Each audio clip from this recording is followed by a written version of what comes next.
우리 기독교 방송 최민기 목사의 큐티 플러스 시작합니다. 청취자 여러분들 그동안 다소에서 행복한 시간을 보내셨나요? 우리가 하나님 의존적 존재로 살 때 하나님께서는 바나바를 보내주시고 삶의 풍성한 열매를 맺게 해주실 줄 믿습니다. 우리가 잘 아는 철학자 플라톤은 행복을 위한 5가지 조건이 있다고 말했습니다. 첫 번째, 먹고 입기 살기에 조금은 부족해 보이는 재산. 두 번째, 모든 사람이 칭찬하기에는 약간 부족한 외모. 세 번째, 자신이 생각하는 것에 반밖에 인정받지 못하는 명예. 네 번째, 남과 겨루어 한 사람 간신히 이길 정도의 체력. 마지막 5번째, 사람들 앞에서 말을 했을 때 듣는 사람의 반 정도만 박수를 치는 말솜씨라고 합니다. 이 모든 것을 종합해보면 인간 행복의 조건에 빠질 수 없는 것은 바로 결핍입니다. 사실 결핍은 인간이 하나님을 찾도록 인도하는 가장 중요한 요소이기도 합니다. 청취자 여러분들 인생에 어려움이 있습니까? 결핍이 있으신가요? 오늘 큐티를 통해 하나님을 더 깊이 만나고 그분을 기뻐하며 감사하게 되기를 소망합니다. 오늘 큐티를 시작하겠습니다. 오늘 본문은 사도행전 3장 32절에서 43절까지의 말씀입니다. 오늘도 머릿속으로 말씀을 이미지화하면서 등장인물, 장소, 사건에 유의하며 함께 듣겠습니다. 그때 베드로가 사방으로 두루 다니다가 룻다에 사는 성도들에게도 내려갔더니 거기서 애니아라는 사람을 만나매 그는 중풍병으로 침상 위에 누운 지 8해라. 베드로가 이르되 애니아야, 예수 그리스도께서 너를 낫게 하시니 일어나 내 자리를 정돈하라 한데 곧 일어나니 룻다와 사론에 사는 사람들이 다 그를 보고 주께로 돌아오니라. 요빠에 다비다라 하는 여제자가 있으니 그 이름을 번역하면 도르가라. 선행과 구제하는 일이 심히 많더니 그때 병들어 죽음에 시체를 씻어 다락에 누이니라. 룻다가 요빠에서 가까운지라. 제자들이 베드로가 거기 있음을 듣고 2 사람을 보내어 지체 말고 와달라고 간청하여 베드로가 일어나 그들과 함께 가서 이르매 그들이 데리고 다락방에 올라가니 모든 과부가 베드로 곁에 서서 울며 도르가가 그들과 함께 있을 때에 지은 속옷과 겉옷을 다 내보이거늘 베드로가 사람을 다 내보내고 무릎을 꿇고 기도하고 돌이켜 시체를 향하여 이르되 다비다야 일어나라 하니 그가 눈을 떠 베드로를 보고 일어나 앉는지라. 베드로가 손을 내밀어 일으키고 성도들과 과부들을 불러들여 그가 살아난 것을 보이니 온 요빠 사람이 알고 많은 사람이 주를 믿더라. 베드로가 요빠에 여러 날 있어 시몬이라 하는 무두장이의 집에서 머무니라. 오늘 등장하거나 언급되는 인물들은 누구죠?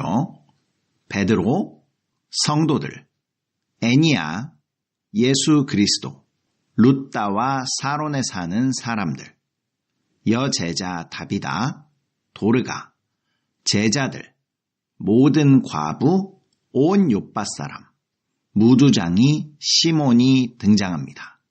장소는 어디죠? 장소는 룻다와 요빠입니다.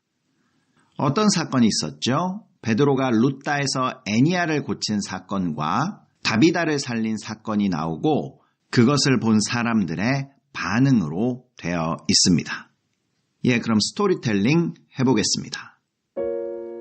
바울과는 달리 베드로의 사역에는 기적과 많은 열매가 뒤따랐다. 룻다에서는 중풍병으로 앓아 누운 지 8년 된 애니아를 예수님의 이름으로 일으켰다. 사람들은 마치 예수님을 본 것처럼 다 주께로 돌아왔다. 룻다 근처 요빠에 다비다라 하는 예수님의 여제자가 병들어서 죽어 있었다. 다비다는 자신을 헌신하며 많은 사람을 도운 선한 사람이었기 때문에 모두가 그녀의 죽음을 받아들이지 못하고 시체를 씻어 다락에 두었다. 그때 베드로가 옆 마을에 왔다는 소문을 듣고 제자들은 그를 모셔왔다. 베드로는 다비다의 시체가 있는 다락에 올라가 사람들을 다 내보내고 무릎 꿇고 기도하였다. 그리고 시체를 향하여 다비다야 일어나라 라고 소리치자 그녀가 다시 살아났다. 이 일을 통해 모든 욥밭 사람들이 주를 믿었다. 그럼 묵상으로 들어가겠습니다. 오늘도 청취자 여러분들이 본문을 묵상하시는 동안 찬양으로 듣는 대중음악 한 곡 띄워드리겠습니다. 세상을 살다 보면 피해갈 수 있는 일이 있고 피해갈 수 없는 일이 있습니다. 피해갈 수 없는 일은 우리가 설령 과거로 돌아간다 해도 바꿀 수 없는 하나님이 허락하신 일들입니다. 피해갈 수 없는 일들 속에서 우리들이 해야 할 일은 무엇일까요? 이 노래를 들으며 한번 생각해 볼까요? 소양이 부릅니다. 바람의 노래.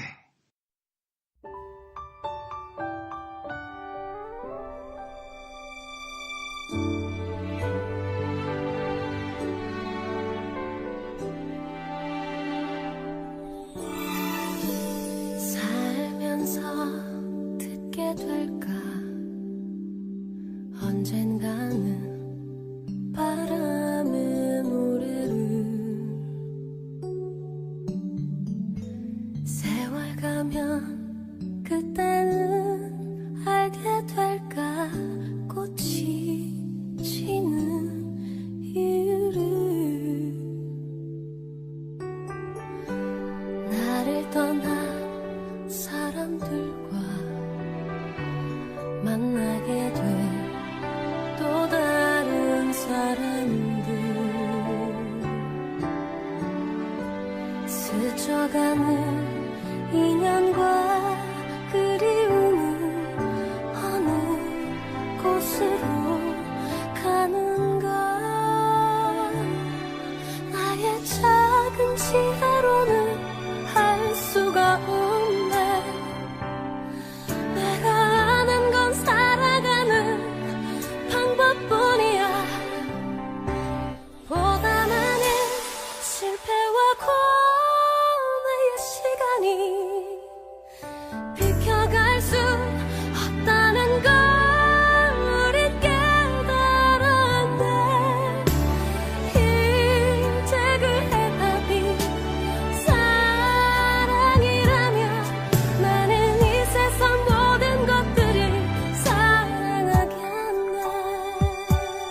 묵상과 소통.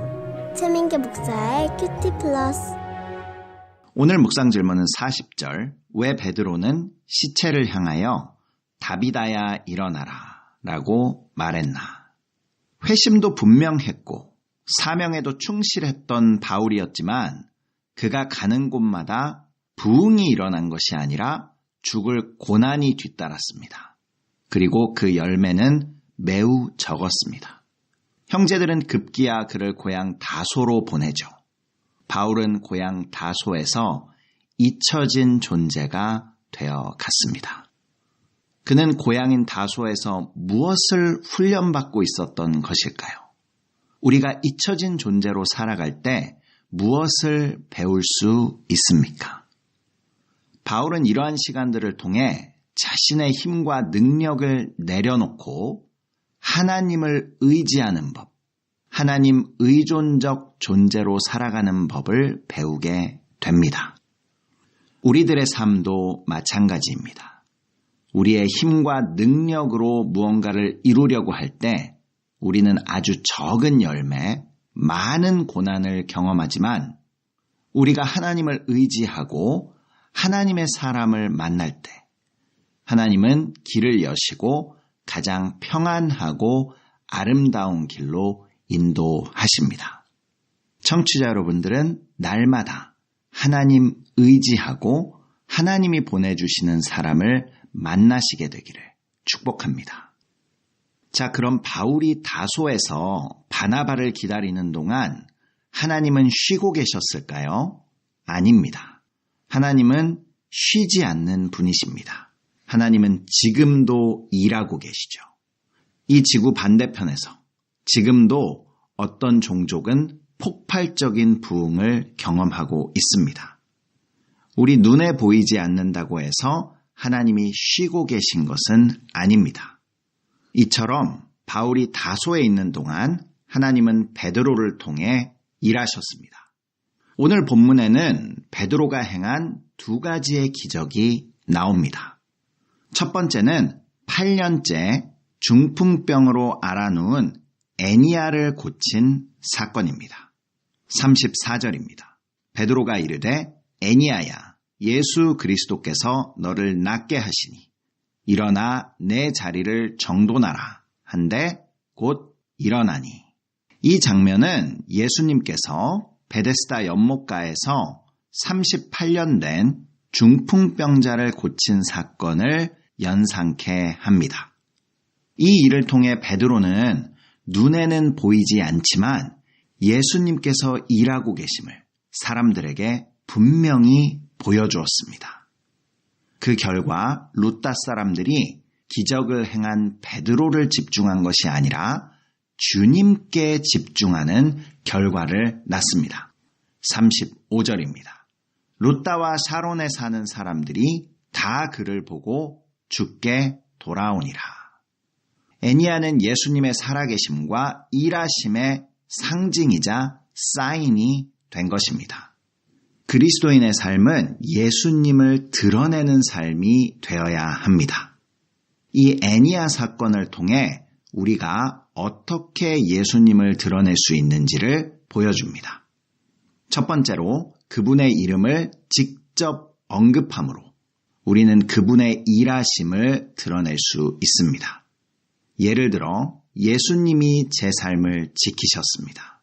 예수님이 우리 가족을 하나 되게 하셨습니다. 예수님이 일하게 하셨습니다. 예수님이 치료해 주셨습니다. 예수님이 모든 관계를 회복시켜 주셨습니다. 이렇게 예수님의 이름을 직접 높이는 것입니다. 그런데 예수님을 삶으로 드러내는 또 다른 방법이 있습니다. 그것이 40절입니다.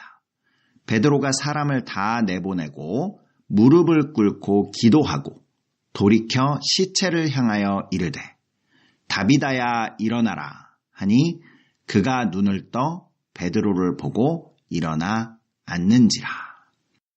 다비다야 일어나라. 이 문장은 다비다 쿰이라는 단어로 되어 있습니다. 다비다 쿰. 어떤 사건이 연상되시죠? 예수님께서 회당장 야이로의 딸을 고친 사건이 떠오릅니다. 마가복음 5장 41절입니다. 그 아이의 손을 잡고 이르시되 달리다쿰 하시니 번역하면 곧 내가 내게 말하노니 소녀야 일어나라 하심이라. 예수님 말씀 자체에 주석이 달려있는 본문입니다. 이 말을 번역하면 이런 뜻이야 라고 하나님이 직접 설명해주고 계십니다.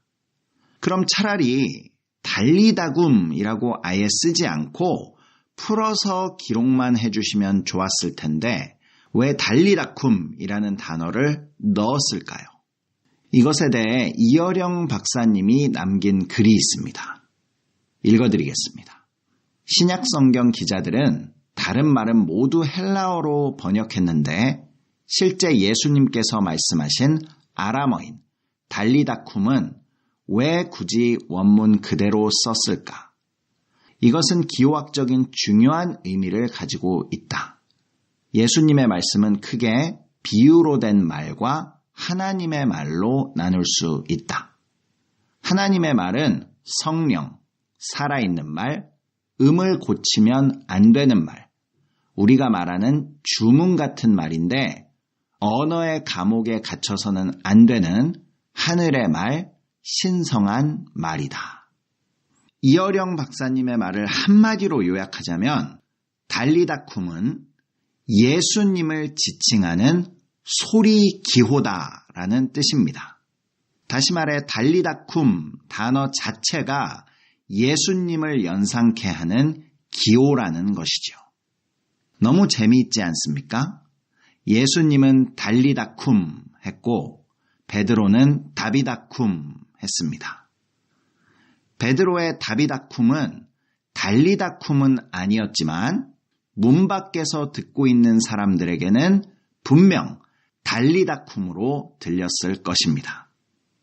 결국 베드로가 다비다를 살릴 때는 애니야처럼 예수님의 이름을 직접 언급하지는 않았지만 워드플레이, 언어 유희를 통해서 소리로 예수님을 드러내고 있는 것입니다. 다비다쿰, 저는 이 본문을 읽을 때마다 베드로 뒤에 계신 예수님을 실제로 보는 것처럼 느껴집니다. 우리는 예수님의 이름을 직접 언급함으로 그분을 드러내고 영광을 돌릴 수 있지만 그보다 더 강력하고 멋진 방법은 내 뒤에 계신 예수님을 보게 하는 것입니다. 다비다쿰의 삶은 그분이 행하신 말과 행동을 본받아 사는 것입니다. 누군가 나를 통해서 예수님의 향기를 느끼고 예수님의 음성을 듣게 되고 예수님을 보게 되는 것이죠. 예수님을 연상케 하는 삶, 내가 예수님의 사인, 소리 기호가 되는 삶, 그것이 바로 다비다쿰의 삶입니다. 베드로는 자신의 치유 행동을 보여준 것이 아니라 사람들이 문 밖에서 예수님을 생각나게 하는 소리를 듣게 했습니다. 그러자 이번에도 사람들이 베드로를 주목하는 것이 아니라 주님을 만나는 역사가 나타나게 된 것입니다. 42절입니다. 온 욥밭 사람이 알고 많은 사람이 주를 믿더라. 큐티 플러스를 청취하시는 여러분들, 이 시간 한번 자신의 삶을 돌아보기 바랍니다. 내 안에 예수님을 닮아가는 모습이 있는가?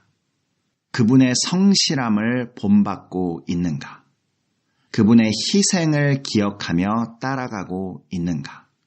내 안에 그분의 인내가 싹트고 있는가?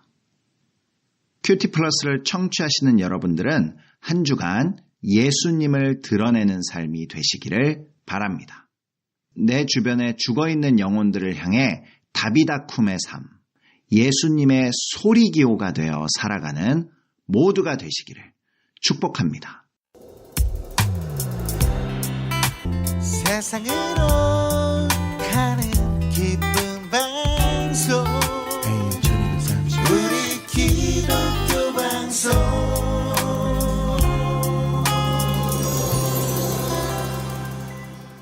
큐티 플러스를 청취하시는 방법 알려드리겠습니다. 남가주 지역에서는 매주 월요일 밤 10시 30분 라디오 AM 1230을 통해서 들으실 수 있습니다. 그 이외의 지역에서는 스마트폰 앱 라디오 K 1230을 다운받으시면 실시간으로 방송을 청취하실 수 있습니다. 또 유튜브에서 한글로 큐티 플러스 81회를 치시면 오늘 방송을 다시 듣게 하실 수 있습니다. 예, 오늘 마지막 곡입니다. 박란이 부르는 달리다쿰, 예수 전도단이 부르는 주님의 마음을 본받는 자 띄워드리면서 저도 인사드립니다. AM 1230 우리 기독교 방송 큐티 플러스 최민기 목사였습니다. 한 주간 예수님을 연상케 하는 다비다쿰의 삶이 되시기를 바랍니다.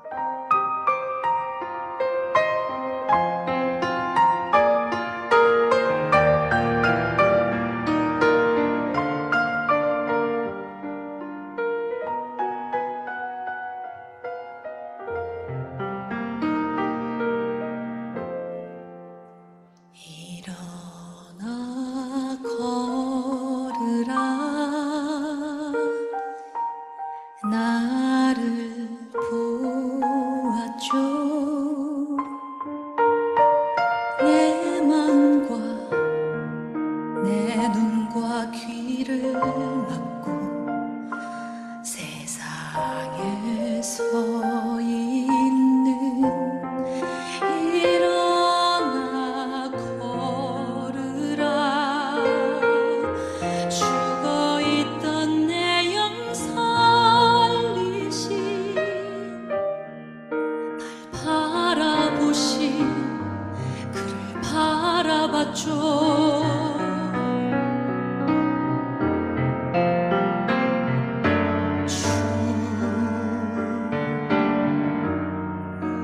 날 일으키시고 십자가 사랑 날 안고 계셨죠. 주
일어나라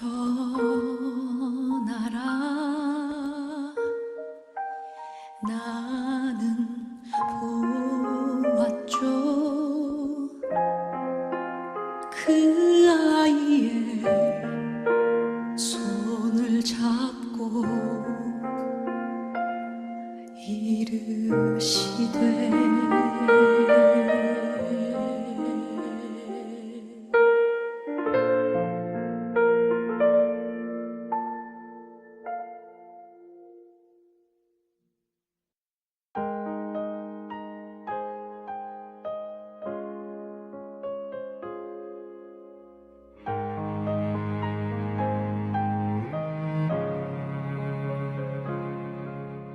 주님의 마음을 본받는 자 그 맘에 평강이 찾아옴은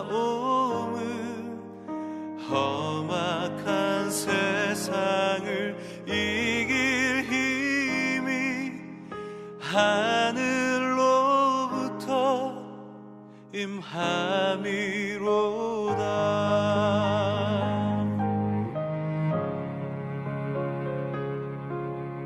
주 모습 내 눈에 안 보이며 그 음성 내 귀에 안 들려도 내 영혼 날마다 주를 만나 신령한 말씀 늘 배우도다.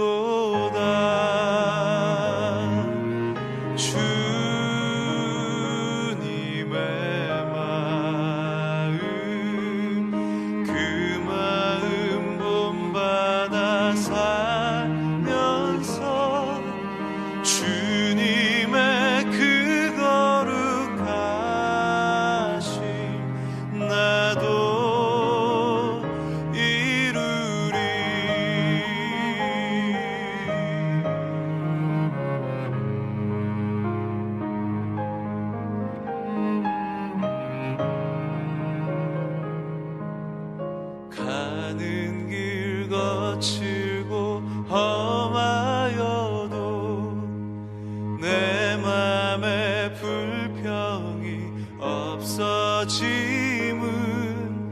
십자가 고난을 이겨내신 주님의 마음 본받음이